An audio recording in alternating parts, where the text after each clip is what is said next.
ಹೋದ ಅವಧಿಯಲ್ಲಿ ನಾವೇನ್ ಮಾಡಿದ್ವಿ, ನವೀನ ಸಂಪನ್ಮೂಲಗಳ ಬಗ್ಗೆ ತಿಳಿದುಕೊಳ್ತಾ ಬಂದ್ವಿ. ಆ ಸಂಪನ್ಮೂಲದಲ್ಲಿ ನೈಸರ್ಗಿಕ ಸಂಪನ್ಮೂಲದಲ್ಲಿ 2 ವಿಧಗಳನ್ನಾಗಿ ವಿಂಗಡಣೆಯನ್ನ ಮಾಡಿದ್ವಿ. ಮೊದಲನೇದಾಗಿ ಬರ್ತಕ್ಕಂಥ ಸಂಪನ್ಮೂಲ ಏನಿದೆ, ನವೀಕರಿಸಬಹುದಾದ ಸಂಪನ್ಮೂಲ. ಅಂದ್ರೆ ಅಲ್ಲಿ ನಾವೇನ್ ಮಾಡ್ಬೋದು, ವಸ್ತುಗಳು ಬಳಸಿದಂತೆಲ್ಲ ಅವೇನಂತ ಮತ್ತೆ ನಾವು ನವೀಕರಿಸೋದಕ್ಕೆ ಸಾಧ್ಯ ಆಗ್ತೈತಿ. ಅಂದ್ರೆ ಆ ವಸ್ತುಗಳಿಂದ ನಾವು ಮತ್ತೆ ಮರಳಿ ಪಡಿಬಹುದು. ಅಂದ್ರೆ ಮುಗಿದು ಹೋಗಿರ್ತಕ್ಕಂಥ ಸಂಪನ್ಮೂಲಗಳನ್ನ ನಾವು ಮತ್ತೆ ಏನ್ ಮಾಡ್ಬೋದು, ಮರಳಿ ಪಡೆಯಬಹುದು. ಆ ಇರ್ತಕ್ಕಂಥ ಸಂಪನ್ಮೂಲಗಳು ಯಾವ ನಾವು ಮಣ್ಣು, ನೀರು ಮತ್ತು ಸೌರಶಕ್ತಿ. ಇವುಗಳು ನಮಗೆ ಮುಗಿದು ಹೋದರೂ ಸಹಿತ ಮತ್ತೆ ನಾವೇನ್ ಮಾಡೋದ್ರಲ್ಲಿ ಮರಳಿ ಪಡೆಯಬಹುದು. ಇಂತಹ ಸಂಪನ್ಮೂಲಗಳನ್ನ ಏನಿದೆ ನವೀಕರಿಸಬಹುದಾದ ಸಂಪನ್ಮೂಲ.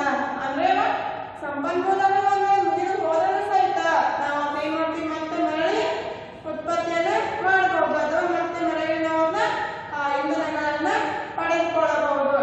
ಅಂತ ಸಂಪನ್ಮೂಲಗಳನ್ನ ನವೀಕರಿಸಬಹುದಾದ ಸಂಪನ್ಮೂಲ ಅಂತೇಳಿ ಕರಿತೀವಿ.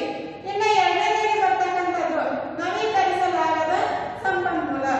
ಇಲ್ಲಿ ನವೀಕರಿಸಲಾಗದ ಅಂತ ನೋಡಿದಾಗ ಅಲ್ಲಿ ನಾವು ಏನ್ ನೋಡ್ತೀವಿ, ನವೀಕರಿಸಲಾಗದ ಅದನ್ನ ಮತ್ತೆ ಆ ವಸ್ತುಗಳನ್ನ ಮರಳಿ ಪಡೆಯೋದಕ್ಕೆ ಸಾಧ್ಯವಾಗುವುದಿಲ್ಲ. ಆ ಒಂದು ಮುಗಿದು ಹೋಗಿರ್ತಕ್ಕಂಥ ಇಂಧನಗಳನ್ನ ತಯಾರಿಸೋದಕ್ಕೆ ಸಾವಿರಾರು ವರ್ಷಗಳ ಅವಧಿಯನ್ನ ತೆಗೆದುಕೊಳ್ಳತೈತಿ. ಇದರಲ್ಲಿ ಸಾವಿರಾರು ವರ್ಷಗಳ ಅವಧಿಯನ್ನ ತೆಗೆದುಕೊಳ್ಳಬೇಕು. ಆ ಸಂಪನ್ಮೂಲಗಳನ್ನು ಮತ್ತೆ ಮರಳಿಸುವುದಕ್ಕೆ ಸಾಧ್ಯವಾಗದೇ ಇರ್ತಕ್ಕಂತಹ ಸಂಪನ್ಮೂಲಗಳಂತೇಳಿ ಹೇಳ್ಬಹುದು. ಇಲ್ಲಿ ಸೌರಶಕ್ತಿಯನ್ನ ನೋಡಿದ್ವಿ ನಾವು. ಅಲ್ಲಿ ಸೌರಶಕ್ತಿ ನಮಗೆ ಏನಂತ ಮತ್ತೆ ನಾವು ಪಡೆದುಕೊಳ್ಬಹುದು. ಅಂದ್ರೆ ಸೂರ್ಯನಿಂದ ಬರ್ತಕ್ಕಂಥ ಶಕ್ತಿಗೆ ನಾವೇನಂತ ಕರಿತೀವಿ, ಸೌರಶಕ್ತಿ ಅಂತೇಳಿ ಕರಿತೀವಿ. ಅದರ ಜೊತೆಗೆ ಮಣ್ಣು ಕೂಡ ಇದು ನವೀಕರಿಸಬಹುದಾದ ಸಂಪನ್ಮೂಲ. ಅಲ್ಲಿ ನಾವು ಮತ್ತೆ ಏನ್ ಮಾಡೋದು, ಮಣ್ಣನ್ನ ಪಡಿಬಹುದು. ಅದು ಶಾಶ್ವತವಾಗಿ ಸಿಗ್ತಕ್ಕಂಥ ಒಂದು ಸಂಪನ್ಮೂಲ. ಅದರ ಜೊತೆಗೆ ನೀರು ಸಹಿತ ಒಂದು ನವೀಕರಿಸಬಹುದಾದ ಸಂಪನ್ಮೂಲ. ಅದನ್ನು ಸಹಿತ ನಾವೇನ್ ಮಾಡೋದು, ಮತ್ತೆ ಮರಳಿ ಪಡೆಯಬಹುದು. ಆದ್ರೆ ಇಲ್ಲಿ ಎರಡನೇದಾಗಿ ನೈಸರ್ಗಿಕ ಸಂಪನ್ಮೂಲಗಳಲ್ಲಿ ಎರಡನೇದಾಗಿ ಬರ್ತಕ್ಕಂಥ ಸಂಪನ್ಮೂಲ ನವೀಕರಿಸಲಾಗದ ಸಂಪನ್ಮೂಲ. ನವೀಕರಿಸಲಾಗದ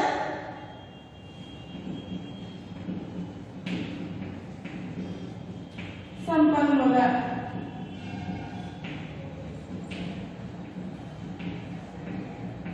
ಈ ಇಂಧನಗಳನ್ನ ಇಲ್ಲಿ ನವೀಕರಿಸಲಾಗದ ಸಂಪನ್ಮೂಲದಲ್ಲಿ ನಾವು ಯಾವ ವಸ್ತುಗಳನ್ನು ತೆಗೆದುಕೊಳ್ತೀವಿ ಅಥವಾ ಯಾವ ಇಂಧನಗಳನ್ನು ತೆಗೆದುಕೊಳ್ತೀವಿ. ಇಲ್ಲಿ ನಾವೇನ್ ಮಾಡ್ತೀವಿ, ಇಂಧನಗಳನ್ನ ತೆಗೆದುಕೊಳ್ತೀವಿ. ಅಲ್ಲಿ ಇಂಧನ ಪೆಟ್ರೋಲ್ ಆಗಿರ್ಬೋದು, ಡೀಸೆಲ್ ಆಗಿರ್ಬೋದು, ಸೀಮೆ ಎಣ್ಣೆ ಕೂಡ ಆಗಿರ್ಬೋದು ಅಥವಾ ಕಲ್ಲಿದ್ದಲು ಸಹಿತ ನಾವು ತೆಗೆದುಕೊಳ್ಬಹುದು. ಇವೇನ ನವೀಕರಿಸಲಾಗದಂತಹ ಸಂಪನ್ಮೂಲಗಳು ಅಂತ ಹೇಳಿ ನಾವು ನೋಡ್ಬೋದು. ಯಾಕಂದ್ರೆ ತಯಾರಾಗೋದಕ್ಕೆ ಎಷ್ಟು ವರ್ಷ, ಸಾವಿರಾರು ವರ್ಷಗಳನ್ನ ತೆಗೆದುಕೊಳ್ತೀವಿ. ಅಂದ್ರೆ ಅದನ್ನ ಮತ್ತೆ ನಾವು ಮರಳಿ ಪಡೆಯೋದಕ್ಕೆ ಸಾವಿರಾರು ವರ್ಷಗಳ ಏನ್ ಮಾಡ್ತಿದ್ದ ತೆಗೆದುಕೊಳ್ತೀವಿ. ಅದರಲ್ಲಿ ಬರ್ತಕ್ಕಂತಹ ನವೀಕರಿಸಲಾಗದ ಸಂಪನ್ಮೂಲದಲ್ಲಿ ಬರ್ತಕ್ಕಂಥ ಮೊದಲನೇದಾದ ಇಂಧನಗಳಲ್ಲಿ ಯಾವ ವಸ್ತುಗಳ ಬಗ್ಗೆ ನೋಡೋಣ. ಇಲ್ಲಿ ಇಂಧನಗಳು ಅಂದ್ರೆ ಏನ, ನಾವು ಯಾವ ಇಂಧನ ಅಂತೇಳಿ ಕರಿತೀವಿ ಅಥವಾ ಯಾವ ವಸ್ತುವಿಗೆ ನಾವು ಇಂಧನ ಅಂತೇಳಿ ಕರಿತೀವಿ ಅಂತೇಳಿ ನೋಡೋಣ. ಇಂಧನಗಳು ಇವ ಉರಿದ ಶಕ್ತಿಯ ಜೊತೆಗೆ ಉಷ್ಣವನ್ನು ಸಹಿತ ಬಿಡುಗಡೆಯನ್ನ ಮಾಡ್ತಾವ. ಇವ ಇಂಧನಗಳು ಏನೈತಿ, ಉರಿದು ಶಕ್ತಿಯ ಜೊತೆಗೆ ಉಷ್ಣವನ್ನು ಸಹಿತ ಬಿಡುಗಡೆಯನ್ನ ಮಾಡ್ತಾವ. ಅದರ ಜೊತೆಗೆ ತನ್ನ ಉಷ್ಣವನ್ನು ಬಿಡುಗಡೆ ಮಾಡುವ ವಸ್ತುಗಳಿಗೆ ಅಲ್ಲೇನ್ ಮಾಡ್ತೀವಿ ನಾವು ಅನೇಕ ಕೆಲಸಗಳಿಗಾಗಿ ಇದನ್ನ ಬಳಸ್ತಾವ. ಅಂದ್ರೆ ಇಂಧನಗಳು ಉರಿಯುವುದರ ಜೊತೆಗೆ ಉಷ್ಣವನ್ನ ಬಿಡುಗಡೆ ಮಾಡ್ತಾವ. ಉಷ್ಣವನ್ನು ಬಿಡುಗಡೆ ಮಾಡುವಾಗ ಅಲ್ಲಿ ವಸ್ತುಗಳಿಗಾಗಿ ಅಥವಾ ಅನೇಕ ಕೆಲಸಗಳಿಗಾಗಿ ಏನ್ ಮಾಡ್ತೀವಿ, ಇಂಧನಗಳನ್ನ ಉಪಯೋಗ ಮಾಡ್ಕೊಳ್ತೀವಿ. ಅವು ಏನ್ ಮಾಡ್ತಾವ, ಉಷ್ಣ ಶಕ್ತಿಯನ್ನು ಸಹಿತ ಬಿಡುಗಡೆ ಮಾಡ್ತಾವ. ಇಂಧನಗಳು ಉರಿಯುವುದರ ಜೊತೆಗೆ ಉಷ್ಣ ಶಕ್ತಿಯನ್ನ ಬಿಡುಗಡೆ ಮಾಡ್ತಾವು. ಅದರ ಜೊತೆಗೆ ಏನ್ ಮಾಡ್ತಾವ, ಅನೇಕ ಕೆಲಸಗಳಿಗೆ ಸಹಿತ ನಾವು ಆ ಇಂಧನವನ್ನ ಬಳಸ್ಕೊಳ್ತೇವೆ. ಆ ಉದಾಹರಣೆಗೆ ಅಲ್ಲಿ ಇಂಧನಗಳನ್ನ ಎದಕ್ಕೆ ಬಳಸ್ಕೊಳ್ತೀವಿ, ಉದಾಹರಣೆಗೆ ನೋಡಬೇಕಾದ್ರೆ ವಾಹನಗಳು ಚಲಿಸುವಂತೆ ಮಾಡುವುದು. ಇಂಧನಗಳು ಯಾವ ಉದಾಹರಣೆ ಇರ್ತದೆ, ವಾಹನಗಳು ಚಲಿಸುವಂತೆ ಮಾಡುವುದು. ವಾಹನಗಳು ಚಲಿಸುವಂತೆ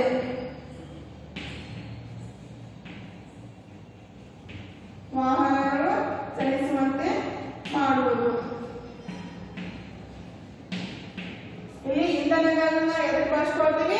ಅನೇಕ ಕೆಲಸಗಳಿಗೆ ಸಹಿತ ಬಳಸ್ಕೊಳ್ತೀವಿ ಮತ್ತು ವಸ್ತುಗಳಿಗಾಗಿ ಸಹಿತ ನಾವು ಏನ್ ಮಾಡ್ತೀವಿ? ಇಂಧನವನ್ನ ಬಳಸ್ಕೊಳ್ತೀವಿ. ಹಾಗಾದ್ರೆ ಆ ಇಂಧನದಿಂದ ನಮಗೆ ಏನು ಉಪಯೋಗ? ನಾವು ಇಂಧನವನ್ನ ಎದಕ್ಕೆ ಉಪಯೋಗ ಮಾಡ್ಕೊಳ್ತೀವಿ ಅಥವಾ ಅದಕ್ಕೆ ನಾವು ಅದನ್ನ ಆ ಇಂಧನವನ್ನ ಬಳಸ್ಕೊಳ್ತೀವಿ? ಅವಾಗ ಎದಕ್ಕೆ ಮಾಡ್ತೀವಿ? ವಾಹನಗಳು ಚಲಿಸುವಂತೆ ಮಾಡುವುದು. ಈಗ ಒಂದು ವಾಹನ ಚಲಿಸಬೇಕಾದ್ರ ಅಲ್ಲಿ ನಾವು ಇಂಧನವನ್ನ ಬಳಕೆ ಮಾಡ್ತೀವಿ. ಉದಾಹರಣೆಗೆ ಒಂದು ಬೈಕ್ ತೆಗೆದುಕೊಂಡಾಗ ಅಲ್ಲಿ ನಾವು ಚಲನೆ ಮಾಡಬೇಕಾದ್ರೆ ಏನ್ ಮಾಡ್ತೀವಿ? ಅದಕ್ಕೆ ಪೆಟ್ರೋಲ್ ಅನ್ನ ಹಾಕ್ತೀವಿ. ಆ ಪೆಟ್ರೋಲ್ ಅಂತಕ್ಕಂಥದ್ದು ಕೂಡ ಒಂದು ಇಂಧನ ರೂಪದಲ್ಲಿ ಸಿಗ್ತಕ್ಕಂಥ ಇಂಧನ ಅಂತೇಳಿ ನಾವು ಹೇಳ್ಬೋದು. ಅಲ್ಲಿ ಪೆಟ್ರೋಲ್ ಅಂತಕ್ಕಂಥದ್ದು ಒಂದು ಇಂಧನ. ಆ ಪೆಟ್ರೋಲ್ ಅನ್ನ ಬೈಕ್ ಹಾಕಿದಾಗ ಆ ಬೈಕ್ ಏನಾಗತ್ತೆ? ಚಲನೆಯನ್ನ ಪಡೆದಿದ್ದೀವಿ. ಹಾಗಾದ್ರೆ ವಾಹನಗಳು ಚಲಿಸುವಂತೆ ಮಾಡಲು ಸಹಿತ ನಾವು ಏನ್ ಮಾಡ್ತೀವಿ? ಇಂಧನವನ್ನ ಬಳಕೆ ಮಾಡ್ತಾವ. ಇನ್ನ ಎರಡನೇದಾಗಿ ಅಡಿಗೆ ಮಾಡಲು ಸಹಿತ ನಾವೇನ್ ಮಾಡ್ತೀವಿ? ಇಂಧನವನ್ನ ಬಳಸ್ಕೊಳ್ತೀವಿ. ಆ ಇಂಧನ ಯಾವುದು ಅಂತ ನೋಡಿದಾಗ ಅಲ್ಲಿ ನೈಸರ್ಗಿಕ ಅನಿಲ ಅಂತಕ್ಕಂಥದ್ದನ್ನ ಬಳಸ್ಕೊಳ್ತೀವಿ. ನೈಸರ್ಗಿಕ ಅನಿಲ ಅಂತಕ್ಕಂಥ ಇಂಧನವನ್ನ ನಾವು ಏನ್ ಮಾಡ್ತೀವಿ? ಬಳಸ್ಕೊಳ್ತೀವಿ. LPG ಗ್ಯಾಸ್ ಮನೆಯನ್ನ ಅಡಿಗೆಗೆ ಏನ್ ಬಳಸ್ಕೊಳ್ತೀವಿ? ಗ್ಯಾಸ್ ಅನ್ನ ಬಳಸ್ಕೊಳ್ತೀವಿ. ಆ ಗ್ಯಾಸ್ ನಮ್ಗೆ ಸಿಗ್ಬೇಕಾದ್ರೆ ಅದು ಕೂಡ ಒಂದು ಇಂಧನ ರೂಪದಲ್ಲಿ ನಾವೇನ್ ಮಾಡ್ತೀವಿ? ಆ ವಸ್ತುವನ್ನ ಪಡೆದುಕೊಳ್ತೀವಿ. ಅಂದ್ರೆ ಗ್ಯಾಸ್ ಅನ್ನ ಬಳಸಬೇಕಾದ್ರೂ ಸಹಿತ ಅಲ್ಲಿ ನಾವು ಯಾವ ಸಂಪನ್ಮೂಲ ಹಾಕಿರ್ತೀವಿ? ಇಂಧನ ಅಂತಕ್ಕಂಥದ್ದು ಒಂದು ಸಂಪನ್ಮೂಲನ ಬಳಕೆಗೆ ತೆಗೆದುಕೊಂಡಿರ್ತೀವಿ. ಅಂದ್ರೆ ನಾವು ದಿನನಿತ್ಯಕ್ಕೆ ನಮ್ಮ ಕೆಲಸಕ್ಕೆ ಬಳಸ್ತಕ್ಕಂತಹ ಗ್ಯಾಸ್ ಸಹಿತ ಅದು ಕೂಡ ಒಂದು ಇಂಧನ ಅಂತೇಳಿ ಹೇಳ್ಬೋದು. ಅದಕ್ಕೆ ಇನ್ನೊಂದು ಅಂದ್ಮೇಲೆ ಏನಂತಂದ್ರೆ ನೈಸರ್ಗಿಕ ಅನಿಲ ಅಥವಾ LPG ಅಂದ್ರೆ ಲಿಕ್ವಿಫೈಡ್ ಪೆಟ್ರೋಲಿಯಂ ಗ್ಯಾಸ್ ಅಂತೇಳಿ ಹೇಳ್ತೀವಿ. ಅದರಲ್ಲಿ ವಾಹನಗಳು ಚಲಿಸುವಂತೆ ಮಾಡಲು ಸಹಿತ ನಾವು ಇಂಧನವನ್ನ ಬಳಕೆಗೆ ತೆಗೆದುಕೊಳ್ಬೇಕು. ಅದರ ಜೊತೆಗೆ ಅಡುಗೆ ಮಾಡಲು ಸಹಿತ ನಾವು ಇಂಧನವನ್ನ ಬಳಸ್ಕೊಳ್ತೇವೆ. ಇನ್ನು ವಾಹನಗಳ ಬಳಕೆಗೆ ಬಳಸ್ತಕ್ಕಂಥ 3 ಇಂಧನಗಳು ಅಲ್ಲಿ ಇಂಧನಗಳನ್ನ ತೆಗೆದುಕೊಳ್ಬೇಕು. ಆ ವಾಹನಗಳಿಗೆ ನಾವು ಯಾವ ಇಂಧನಗಳನ್ನ ಬಳಸ್ತೀವಿ? ವಾಹನ ಚಲಿಸಬೇಕಾದ್ರೆ ಎಲ್ಲದಕ್ಕೂ ಒಂದೇ ಇರ್ತಕ್ಕಂಥ ಇಂಧನವನ್ನ ಬಳಕೆ ಮಾಡಂಗಿಲ್ಲ. ಅಲ್ಲಿ ನಾವು ಬೇರೆ ಆಗಿರ್ತಕ್ಕಂಥ ಇಂಧನಗಳನ್ನ ಬಳಕೆಗೆ ತೆಗೆದುಕೊಳ್ಬೇಕು. ಹಾಗಾದ್ರೆ ಅಲ್ಲಿ ಬರ್ತಕ್ಕಂಥ ಇಂಧನಗಳು ಯಾವ? ಮೊದಲನೇದಾಗಿ ಪೆಟ್ರೋಲಿಯಂ. ಅಲ್ಲಿ ಪೆಟ್ರೋಲಿಯಂ ಸಹಿತ ಅಂದ್ರೆ ಪೆಟ್ರೋಲಿಯಂ ಅಂದ್ರೆ ಪೆಟ್ರೋಲ್ ನಾವೇನ್ ತಗೊಂತೀವಿ? ಪೆಟ್ರೋಲಿಯಂ ಅಂತೇಳಿ ಕರಿತೀವಿ. ಆ ಪೆಟ್ರೋಲ್ ಅನ್ನು ತೆಗೆದುಕೊಂಡ ವಾಹನಗಳು ಚಲಿಸುವಂತೆ ಮಾಡಲು ನಮಗೆ ಸಾಧ್ಯ ಐತಿ. ತನ್ನ ಜೊತೆಗೆ ಎರಡನೇದಾಗಿ ಬರ್ತಕ್ಕಂಥದ್ದು ಡೀಸೆಲ್. ಇದು ಕೂಡ ಏನೈತಿ? ನಾವು ವಾಹನಗಳ ಚಲನೆಗೆ ಬಳಸ್ಕೊಳ್ಬಹುದು. ಈಗ ಬಸ್ಸು ಮತ್ತು ಕಾರು. ಈ ಬಸ್ ಮತ್ತು ಕಾರ ಚಲನೆಗೆ ನಾವು ಏನ್ ಬಳಸ್ತೀವಿ? ಯಾವ ಇಂಧನವನ್ನು ಬಳಸ್ತೀವಿ? ಡೀಸೆಲ್ ಅಂತಕ್ಕಂಥ ಇಂಧನವನ್ನ ಬಳಕೆಗೆ ತೆಗೆದುಕೊಳ್ತೀವಿ. ಅಂದ್ರೆ ಇಲ್ಲಿಯೂ ಕೂಡ ಏನೈತಿ? ಅದೇ ಇಂಧನವನ್ನ ಬಳಸ್ತೀವಿ. ನೆಕ್ಸ್ಟ್ ಮೂರನೇದಾಗಿ ಬರ್ತಕ್ಕಂಥದ್ದು ಕಲ್ಲಿದ್ದಲನ್ನು ಸಹಿತ ನಾವು ಬಳಸ್ಕೊಳ್ತೀವಿ. ಅಂದ್ರೆ ಅದು ಸಹಿತ ನಾವು ಆ ಕಲ್ಲಿದ್ದಲು ಅಂತಕ್ಕಂಥ ಇಂಧನವನ್ನು ಸಹಿತ ನಾವೇನ್ ಮಾಡ್ತೀವಿ? ನಮ್ಮ ವಾಹನಗಳ ಚಲನೆಗೆ ತೆಗೆದುಕೊಳ್ತೀವಿ. ಇನ್ನು ಮನೆಯಲ್ಲಿ ಅಂದ್ರೆ ಮನೆಯಲ್ಲಿ ಅಡುಗೆ ಮಾಡಲು ಬಳಸ್ತಕ್ಕಂಥ ಇಂಧನ. ಮನೆಯಲ್ಲಿ ಅಡುಗೆ ಮಾಡಲು ಯಾವ ಇಂಧನವನ್ನು ಬಳಸ್ತೀವಿ?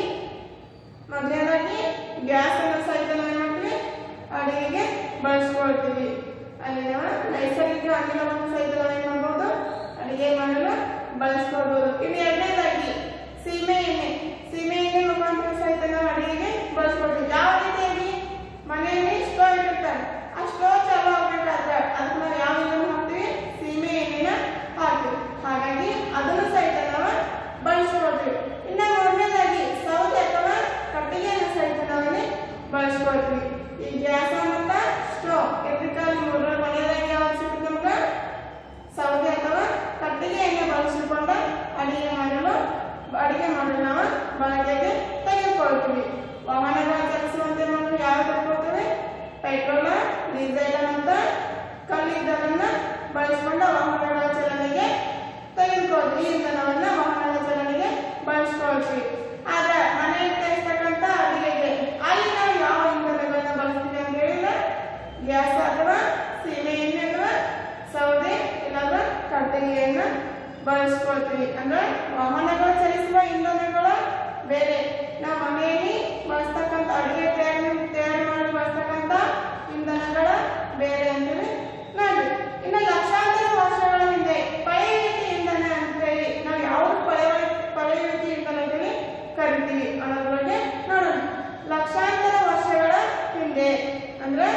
ಲಕ್ಷಾಂತರ ವರ್ಷಗಳ ಹಿಂದೆ ಭೂಮಿಯನ್ನ ಭೂಪದರದೊಳಗೆ ಲಕ್ಷಾಂತರ ವರ್ಷಗಳ ಹಿಂದೆ ಭೂಪದರದೊಳಗೆ ಹುದುಗಿದ ಅಥವಾ ಅಲ್ಲಿನ ಕೂತು ಹೋದ ಸತ್ತ ಪ್ರಾಣಿ ಮತ್ತು ಪ್ರಾಣಿಗಳ ದೇಹಗಳು ಆಕ್ಸಿಜನ್ ಇಲ್ಲದೆ ಕೊಳೆತು ಉಂಟಾಗಿರುವುದನ್ನು ನಾವೇನು ಕರಿತೀವಿ ಪಳೆಯುವಿಕೆ ಇಂಧನ ಅಂತೇಳಿ ಕರಿತೀವಿ. ಲಕ್ಷಾಂತರ ವರ್ಷಗಳ ಹಿಂದೆ ಲಕ್ಷಾಂತರ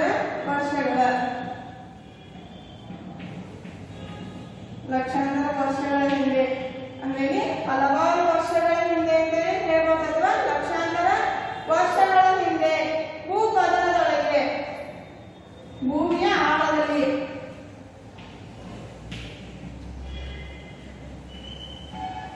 ಭೂಪದರದೊಳಗೆ ಕೂತು ಹೋದ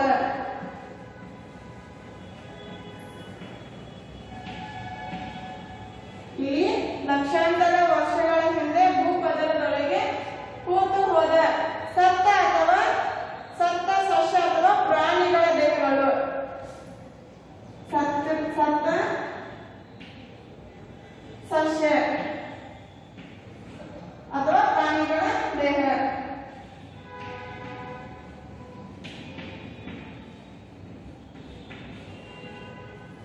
ಅಲ್ಲೇ ಮಾಡ್ತೀವಿ ನಾವು ಲಕ್ಷಾಂತರ ವರ್ಷಗಳ ಹಿಂದೆ ಭೂಪದರದೊಳಗೆ ಕೂತು ಹೋದ ಸತ್ತ ಸಸ್ಯ ಮತ್ತು ಪ್ರಾಣಿಗಳ ದೇಹವನ್ನ ಇಲ್ಲಿ ಪ್ರಾಣಿಗಳ ದೇಹಗಳು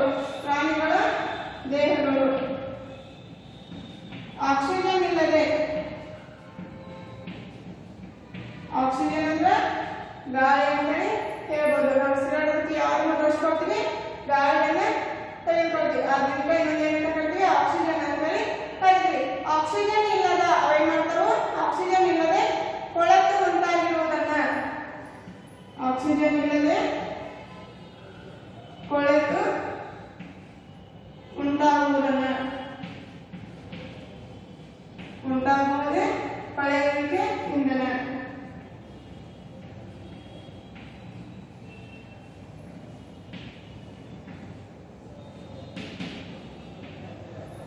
ಎಲ್ಲೆಲ್ಲಿ ಪಳೆಯುವಿಕೆ ಇಂಧನ ಎದಕ್ಕೆ ಕರಿತೀವಿ?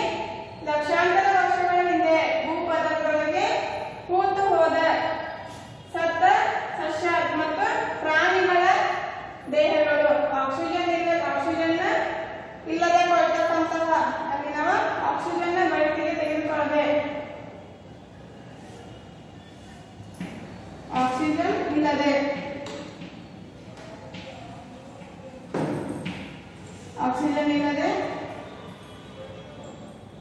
ಕೊಳೆತು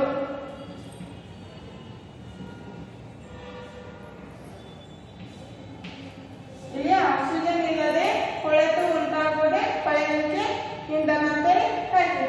ಲಕ್ಷಾಂತರ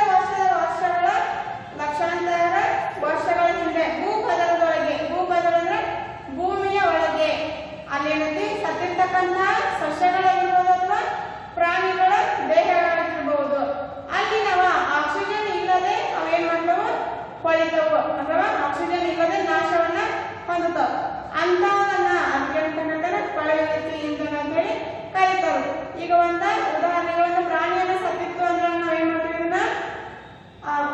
ಸತ್ತಿರ್ತಕ್ಕಂಥ ಪ್ರಾಣಿಯನ್ನ ಭೂಮಿಯೊಳಗೆ ಹೋದ ಮಣ್ಣನ್ನ ಕೊಡ್ತೀವಿ. ಅದನ್ನೇನಾಗಿರ್ತೀವಿ ಮಣ್ಣು ಹಾಕಿರ್ತೀವಿ.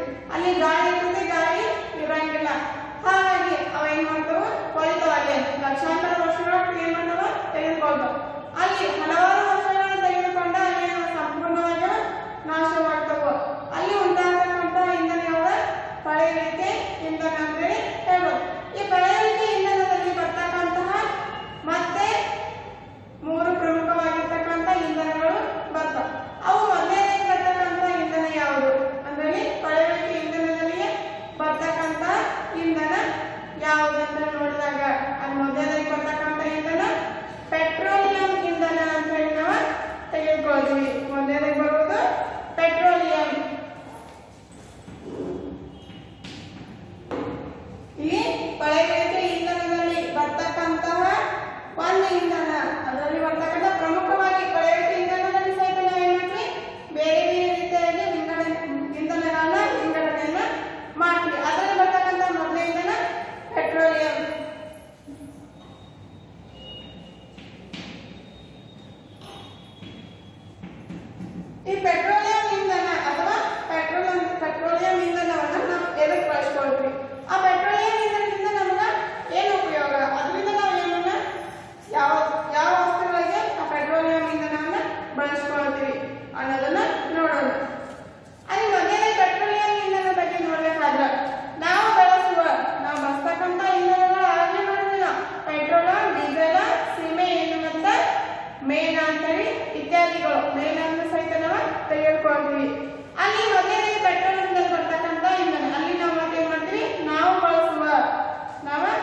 ಡೀಸೆಲ್, ಸೀಮೆಎಣ್ಣೆ,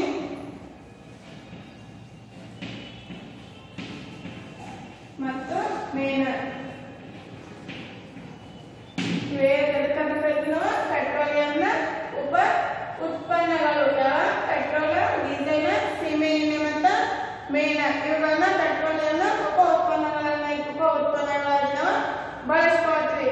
ಇನ್ನು ಪೆಟ್ರೋಲಿಯಂ ಎಂಬುದ ಭೂಮಿಯೊಳಗೆ ರೂಪುಗೊಂಡಿರುವಂತ ದ್ರವ ರೂಪದ ಖನಿಜ ಅಂತೇಳಿ ಹೇಳ್ಬೋದು. ಪೆಟ್ರೋಲಿಯಂ ಭೂಮಿಯೊಳಗಡೆ ರೂಪುಗೊಂಡಿರ್ತೈತಿ ಅಂದ್ರೆ ಎಲ್ಲಿ ಹುಟ್ಟಿಕೊಳ್ಳತೈತಿ? ಭೂಮಿಯಲ್ಲಿ ಏನ್ ಮಾಡ್ತೈತಿ? ಪೆಟ್ರೋಲಿಯಂ ಅಂತಕ್ಕಂಥ ಇಂಧನ ಹುಟ್ಟಿಕೊಳ್ಳತೈತಿ. ದ್ರವ ರೂಪದ ಒಂದು ಖನಿಜ. ಈ ಪೆಟ್ರೋಲಿಯಂ ಅಂತಕ್ಕಂಥದ್ದು ದ್ರವ ರೂಪದ ಒಂದು ಖನಿಜ. ದ್ರವ ರೂಪದ ಖನಿಜ. ದ್ರವ ಅಂದ್ರೆ ನಾವು ಎದಕ್ಕೆ ಕರಿತೀವಿ? ನೀರನ್ನು ಸಹಿತ ದ್ರವ ವಸ್ತು ಅಂತೇಳಿ ಹೇಳ್ತೀವಿ. ಹಾಗಾದ್ರೆ ದ್ರವ ಅಂದ್ರೆ ಏನಿದೆ? ನೀರನ್ನು ಸಹಿತ ನಾವು ಏನಂತ ಕರಿತೀವಿ? ದ್ರವ ರೂಪದ ಒಂದು ವಸ್ತು ಅಂತೇಳಿ ಕರಿತೀವಿ. ಅದೇ ರೀತಿಯಾಗಿ ಪೆಟ್ರೋಲಿಯಂ ಅಂತಕ್ಕಂಥ ಸಹಿತ ದ್ರವ ರೂಪದ ವಸ್ತು ಅಂತೇಳಿ ನಾವು ಹೇಳ್ಬೋದು. ಯಾಕಂದ್ರೆ ಇಲ್ಲಿ ಉತ್ಪನ್ನ ಆಗ್ತಕ್ಕಂಥದ್ದು ಪೆಟ್ರೋಲಿಯಂ ಏನು ಉತ್ಪತ್ತಿಯನ್ನು ಮಾಡ್ತೈತಿ? ಭೂಮಿಯೊಳಗೆ ರೂಪುಗೊಳ್ತೈತಿ.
ರಾಸಾಯನಿಕ ಗೊಬ್ಬರ, ರಾಸಾಯನಿಕ ಜಲ್ಲಿ ಇತ್ಯಾದಿಗಳನ್ನ ತಯಾರಿಕೆಯಲ್ಲಿ ಸಹಿತ ನಾವು ಇದನ್ನ ಬಳಸ್ಕೊಳ್ತೀವಿ. ಅಂದ್ರೆ ಆ ಅಂತ ಉತ್ಪನ್ನಗಳನ್ನು ಸಹಿತ ನಾವು ಪೆಟ್ರೋಲಿಯಂ ಉಪ ಉತ್ಪನ್ನಗಳನ್ನು ಸಹಿತ ನಾವು ಎಲ್ಲಿ ಬಳಸ್ಕೊಳ್ತೀವಿ? ಲಿಪ್ಸ್ಟಿಕ್ ತಯಾರು ಮಾಡೋದಕ್ಕೆ, ಆಮೇಲೆ ಮರದ ಪಾಲಿಶ್ ಮಾಡೋದಕ್ಕೆ, ಆಮೇಲೆ ಮೊಲಾಮನ್ನ ತಯಾರು ಮಾಡೋದಕ್ಕೆ, ರಾಸಾಯನಿಕ ಗೊಬ್ಬರಗಳನ್ನು ತಯಾರು ಮಾಡೋದಕ್ಕೆ ಅಥವಾ ವ್ಯಾಸ್ಲಿನ್ ಜಲ್ಲಿಯನ್ನು ತಯಾರು ಮಾಡೋದಕ್ಕೂ ಸಹಿತ ನಾವು ಏನು ಮಾಡ್ತೀವಿ? ಮೇಣದಿಂದ ಪ್ಯಾರಾಫಿನ್ಗಳಂತ ಪೆಟ್ರೋಲಿಯಂನ ಉಪ ಉತ್ಪನ್ನಗಳಾಗಿರ್ತಕ್ಕಂಥ ಮೇಣದ ಬತ್ತಿ ಇವುಗಳನ್ನು ಸಹಿತ ನಾವು ಬಳಸ್ಕೊಳ್ತೀವಿ. ಇನ್ನ ಪೆಟ್ರೋಲಿಯಂದ ಇಂಧನಗಳಲ್ಲಿ ಮೊದಲನೇದಿರ್ತಕ್ಕಂಥದ್ದು ಪೆಟ್ರೋಲಿಯಂ ಅಂತಕ್ಕಂಥ ಇಂಧನವನ್ನ ನೋಡಿದ್ವಿ. ಹಾಗಾಗಿ ಎರಡನೇದಾಗಿ ಬರ್ತಕ್ಕಂಥ ಇಂಧನ ನೈಸರ್ಗಿಕ ಅನಿಲ. ಯಾವ್ದ?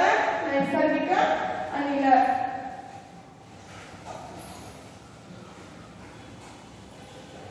ಎರಡನೇದಾಗಿ ಬರ್ತಕ್ಕಂಥದ್ದು ನೈಸರ್ಗಿಕ ಅನಿಲ.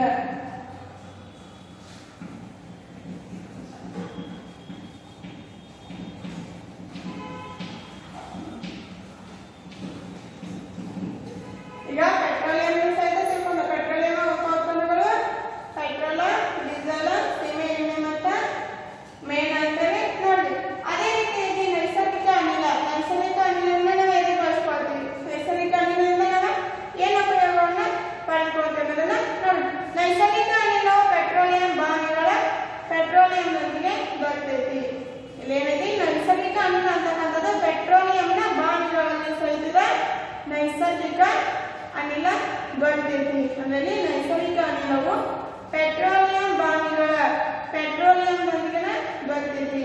ಇಲ್ಲಿ ನಾವು ಆ ಪೆಟ್ರೋಲಿಯಂ ಅಂತಕ್ಕಂಥ ಇಂಧನ ಎಲ್ಲಿ ತೆಗೆದುಕೊಳ್ತೀವಿ? ನಾವು ಬಾವಿಯೊಳಗಿಂದ ಅದನ್ನ ತೆಗೆದುಕೊಳ್ತೀವಿ. ಅದರ ಜೊತೆಗೆ ಏನ್ ಸಿಗುತ್ತೆ? ಪೆಟ್ರೋಲಿಯಂನೊಂದಿಗೆ ನೈಸರ್ಗಿಕ ಅನಿಲವನ್ನು ನಾವು ಪಡೆದುಕೊಳ್ತೇವೆ. ಅಂದ್ರೆ ಇಲ್ಲಿ ಯಾವ ರೀತಿಯಾಗಿ ಒತ್ತಡಕ್ಕೆ ಒಳಪಡಿಸಿದ ನೈಸರ್ಗಿಕ ಅನಿಲ ಅಂದ್ರೆ ಒತ್ತಡಕ್ಕೆ ಒಳಪಡಿಸಿದ ನೈಸರ್ಗಿಕ ಅನಿಲವನ್ನ ಪೆಟ್ರೋಲ್ ಮತ್ತು ಡೀಸೆಲ್ಗಳ ಬದಲಿಗೆ ಇಂಧನವಾಗಿ ವಾಹನಗಳು ಸಹಿತ ಏನ್ ಮಾಡ್ತೀವಿ? ಬಳಸ್ಕೊಳ್ತೀವಿ. ಅಂದ್ರೆ ಇಲ್ಲಿ ಒತ್ತಡಕ್ಕೆ ಒಳಪಡಿಸಿದ ನೈಸರ್ಗಿಕ ಅನಿಲವನ್ನ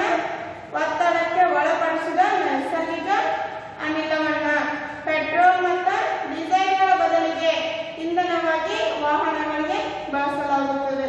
ಇಲ್ಲಿ ನಾವೀಗ ವಾಹನಗಳಿಗೆ ಸಹಿತ ಏನ್ ಮಾಡೋದಿಲ್ಲ? ನೈಸರ್ಗಿಕ ಅನಿಲವನ್ನ ಬಳಕೆ ಮಾಡೋದು ಅಥವಾ ಸಂಪೀಡಿತ ನೈಸರ್ಗಿಕ ಅನಿಲ ಅಂತ ಕೂಡ ನಾವು ಕರಿಬಹುದು.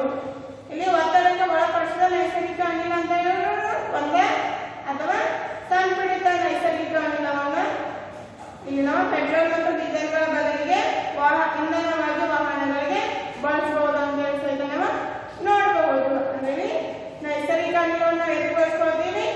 ಮನೆಗೆ ಅಡಿಗೆ ಮಾಡಲು ಸಹಿತ ಈ ಅನಿಲವನ್ನ ಬಳಸ್ಕೊಳ್ತೀವಿ. ಅದು ನಾವು ದಿನನಿತ್ಯ ಮಾಡ್ತಕ್ಕಂತಹ ಅಡಿಗೆಗೂ ಸಹಿತ ನಾವು ಈ ನೈಸರ್ಗಿಕ ಅನಿಲವನ್ನು ಬಳಸ್ಕೊಳ್ತೀವಿ.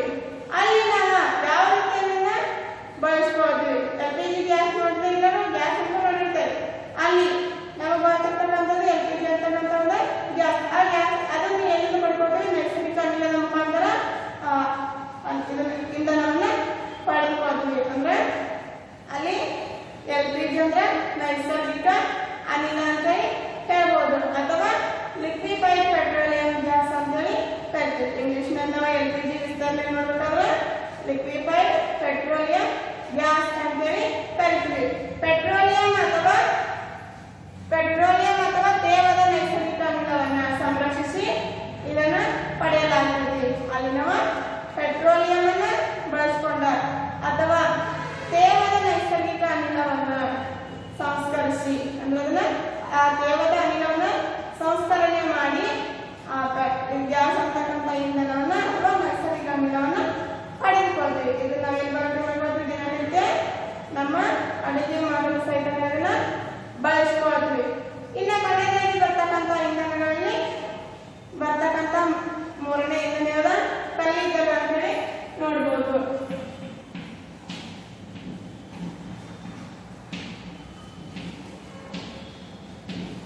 ಇಲ್ಲಿ ನಾವು ಕಲ್ಲಿದ್ದಲು ತೆಗೆದುಕೊಳ್ಳಬೇಕಾದ್ರೆ ಇಲ್ಲಿ ಸಹಿತ ನಾವು ಮೊದಲನೇದಾಗಿ ಪೆಟ್ರೋಲಿಯಂ, ತದನಂತರ ನೈಸರ್ಗಿಕ ಅನಿಲ, ಆಮೇಲೆ ಬರ್ತಕ್ಕಂಥದ್ದು ಕಲ್ಲಿದ್ದಲು ಅಂತಕ್ಕಂಥ ಇಂಧನ.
ವಿದ್ಯುತ್ತನ್ನ ತಯಾರಿಸಲು ಸಹಿತ ನಾವೇನ್ ಮಾಡ್ತೀವಿ ಕಲ್ಲಿದ್ದಲನ್ನ ಬಳಸ್ಕೊಳ್ತೀವಿ. ಆಮೇಲೆ ವಿದ್ಯುತ್ ಉತ್ಪಾದನೆ ಸಹಿತ ನಾವು ಕಲ್ಲಿದ್ದಲನ್ನ ಬಳಸ್ಕೊಳ್ತೀವಿ. ಆಮೇಲೆ ಇಂಧನವಾಗಿ ಸಹಿತ ನಾವೇನ ಕಲ್ಲಿದ್ದಲನ್ನ ಬಳಸ್ಕೊಳ್ತೀವಿ. ಅದೇ ರೀತಿಯಾಗಿ ಕೈಗಾರಿಕೆಗಳಲ್ಲಿ ಸಹಿತ ನಾವು ಈ ಇಂಧನ ಅಂತಕ್ಕಂಥ ವಸ್ತುವನ್ನ ಬಳಸ್ಕೊಳ್ತೀವಿ. ಈ ನೈಸರ್ಗಿಕ ಸಂಪನ್ಮೂಲದಲ್ಲಿ ಎಷ್ಟು ವಿಧಗಳನ್ನ ನೋಡಿದ್ವಿ ನಾವು? ಒಂದನೇದಾಗಿ ನವೀಕರಿಸಬಹುದಾದ ಸಂಪನ್ಮೂಲ ಅಂತ ನವೀಕರಿಸಲಾಗದ